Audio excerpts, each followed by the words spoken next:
Hi, I'm Mike Morris, Member of Parliament for Kitchener Centre. I wanted to share with you 6 calls I've brought from our community to the federal government to have included in their fall economic statement. The first is to address poverty by fixing the Canada Disability Benefit, recognizing that 40% of people living in poverty are folks with disabilities. This government has got to lift all people with a disability above the poverty line, and they could do that by ending the tens of billions they give in subsidies to the oil and gas industry every year. Second, I've called for them to increase the supply of affordable housing by extending HST relief to nonprofit affordable homeownership builders like Habitat for Humanity. Their recent build on Keel Street, for example, they could have had an extra $1 million to be invested in building more affordable units.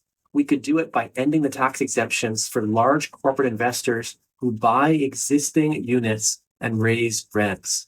Third, I'm calling for them to address the poisoned drug crisis by funding life-saving supports in our community through their substance use and addictions program.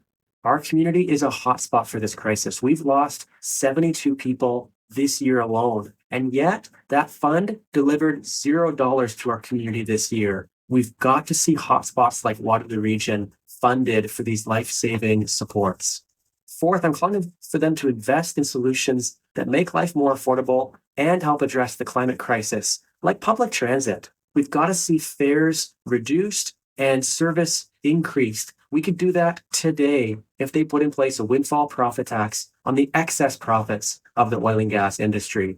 Fifth, I'm calling for them to address the infrastructure gap at First Nations communities, because in places like Six Nations of the Grand River, 70% of folks don't have access to clean water from the tap, and their health center has been closed for months due to black mold.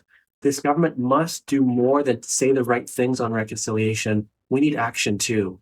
Last, for them to address the inequities in federal arts funding, because communities like ours are dramatically underfunded compared to places like Winnipeg, Vancouver, and Montreal. I'm calling for them to restore funding for the arts to previous levels and to direct those dollars to communities like Waterloo Region.